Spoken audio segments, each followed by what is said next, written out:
What is up, guys? That Calcio Boy here. Before I get into today's topic, if you like the video, make sure to drop a like and subscribe to the channel if you're new and you're not already subscribed. Today's video is about Juventus Inter. Not really going to go into too much of a tactical video, more just some initial thoughts and just some, ideas going forward.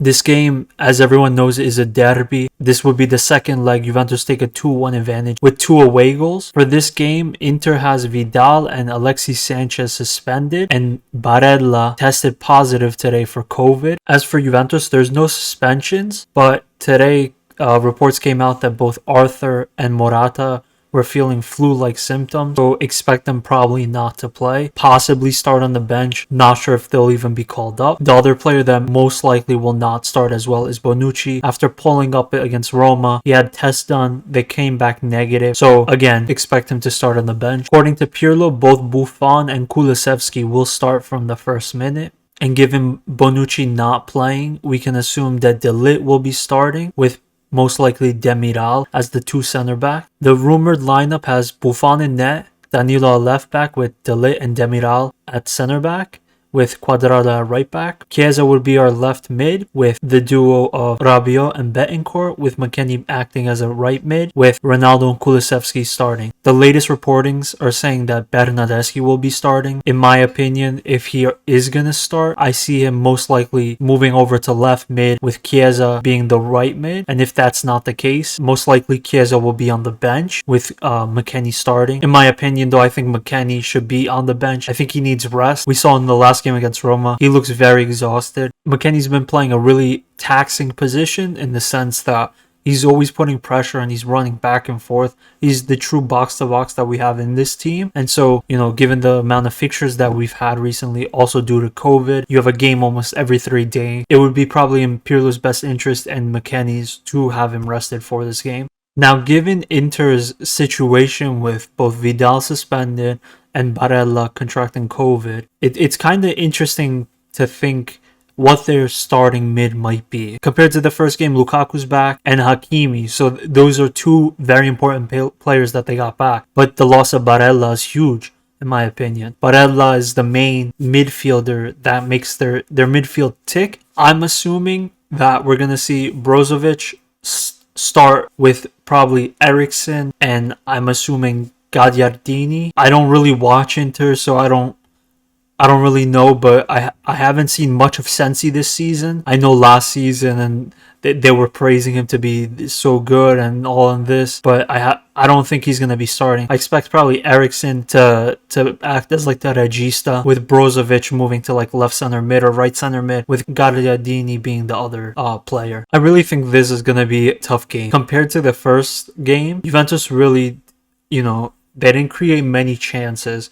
They took advantage of the chances that they had, one being a penalty and one being a complete mishap between Bastoni and Handanovic. Ronaldo made sure to take advantage of that situation. Going into this game, Juventus take the advantage, and the game will be played at Juventus Stadium, so that's another advantage of being home. However, Inter have 2 of their most important players back for this fixture in Lukaku and Hakimi, but they also lost Barella and Vidal, while Vidal, in my opinion, is not as influential as Barella. I wouldn't be surprised if we saw Perisic and Hakimi being their 2 wing backs to go more of an offensive style of play. Conte will line up in his typical 3-5-2. It's just a matter of who's going to be in midfield. The starting 2 for sure is going to be Lautaro and Lukaku, barring any injury or any COVID cases. If Perisic is not starting, it will most likely be Ashley Young on the left-hand flank. It'll be interesting to see, in my opinion, how Pirlo really lines up in this game. Whether Chiesa is actually on the left-hand side or if Bernardeschi starts in his place. The left-hand side of Inter, or rather their right-hand side, Juventus' left-hand flank, is going to be probably the deciding factor on this game. If we allow Hakimi to push up and give him all that time and space, offensively, he's more of a winger. He's deadly. He could provide a good cross to Lukaku, and defensively, it's another story. If we have Chiesa on that flank and if we have Danilo behind him, I think that would probably be our best bet close down the flank as much as possible, and then have Chiesa can exploit the space that Hakimi leaves. This Juventus side, something that I've noticed from this Juventus side is whenever Cuadrado starts, the play is mainly coming from the right-hand flank. So if that were to be the case for this game, and say Perisic were to start or Young were to start, then I would see probably Bernardeschi starting on the left-hand side with Danilo trying to just lock up Hakimi and not give him the space that he needs to push forward. And then on the opposite side, Cuadrado can take advantage of Ashley Young or Perisic. Perisic being a more offensive player. He's not a wing back. He's a winger, just being put into that position because Conte only knows one kind of system, and it's a 3-5-2. Another key aspect to this game, or key point that we want to keep an eye out on, is in the first game against Inter in the Coppa, I felt like Chiellini had a tough time dealing with Lukaku, and I felt like that's kind of where Inter's strength is, or their advantage is. In that game, we were being occupied with marking Lukaku or trying to mark Lukaku. I don't expect Chiellini to play this game because he's been playing a lot of games in a row, so it's most likely going to be De Ligt against Lukaku. And if it's De Ligt and Demiral, I'd be kind of weary if Demiral is on Lukaku. I just feel like he's just too rash sometimes, and I don't feel like he's the best person to be put up against Lukaku, because Lukaku's a very physical player, and he has decent pace to him for his size. I think De Ligt and Danilo will probably be the two people tasked to deal with Lukaku.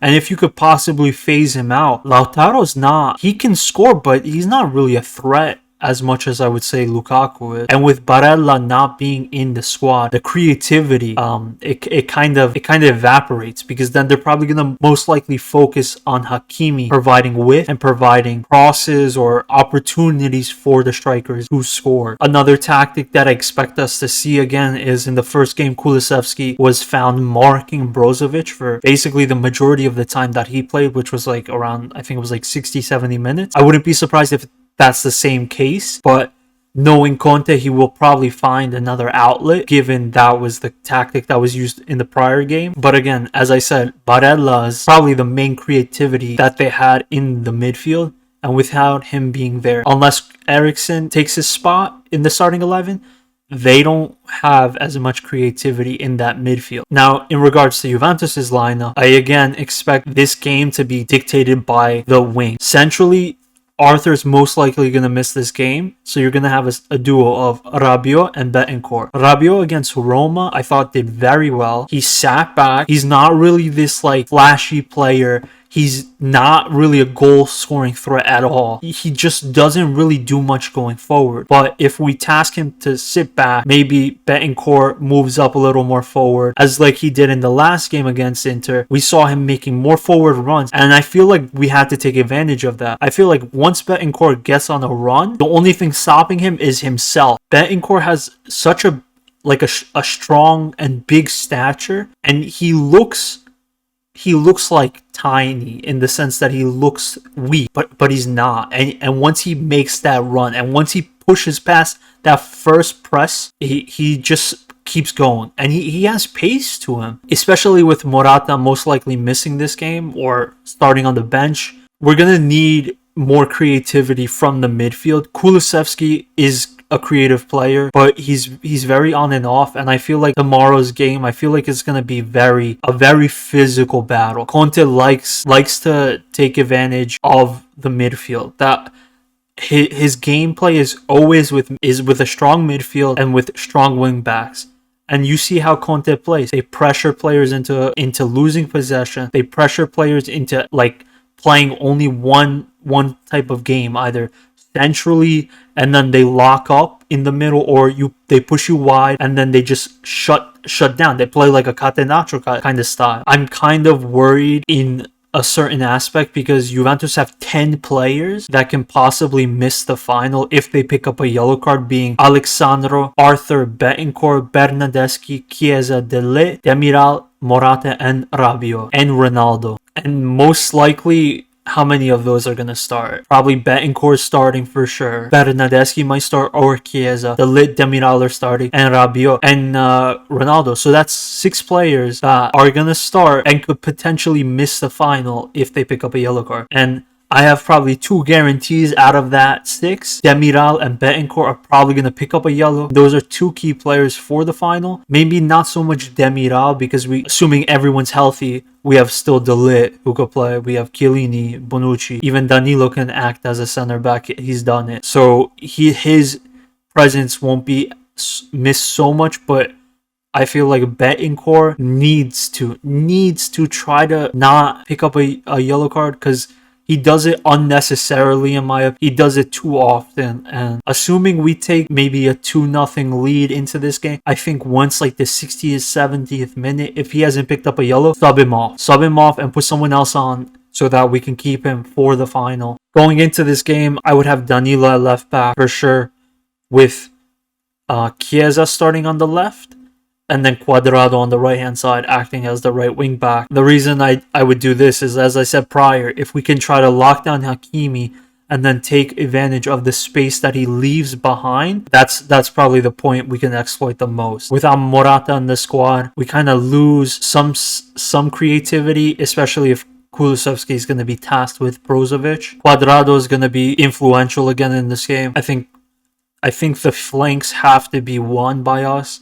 Cuadrado has to take advantage of Young or Perisic. I think he can do that fine, honestly. I'm just more concerned with Hakimi. If Hakimi gets a ball into Lukaku and Demiral and De Ligt look like they did in the first 20 minutes of the last game, we could have an issue. It only takes 1 goal and they tie it. Yeah, they need 2 goals to win it because they would need 2 away goals, but Juventus need to take quick advantage, take 1 more goal, and then just have Inter press. And I honestly think this might be a game similar to the Roma in the sense that we try to take advantage and exploit their flaws, exactly like the first game. We just have to take advantage of the opportunities that we're given. I know it's so simple.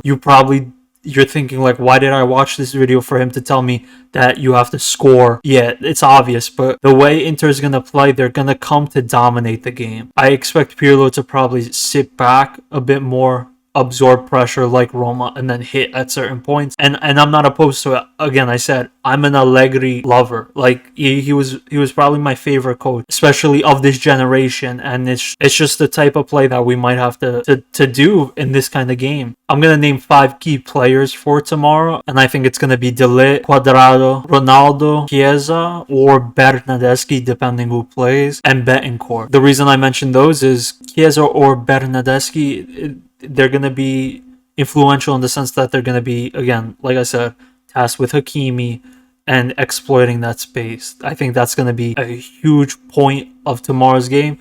Ronaldo, because Ronaldo's our main goal-scoring threat. Betancourt, because he's going to have to dictate that midfield. With Arthur not starting, we lose that possession that Arthur is able to hold on to and to create. De Ligt, just because he's going to be tasked with Lukaku, and I kind of expect De Ligt to win this one. Physically, I think De Ligt can match anybody. And Cuadrado, because he's going to be on the opposite side of the flank, and not for nothing, but he's had 12 assists this season, and I think that's going to be crucial to the game. I'm expecting another 2-1 win for Juventus. I do not think Juventus keep a clean sheet. I just don't see Inter winning it. Creativity-wise, I think Barella is a huge loss for them, and I really don't see them doing much without him. Anyway, thank you for watching. If you liked the video, drop a like on the channel, and subscribe if you're new. Let's hope we get that win tomorrow. Forza Juve.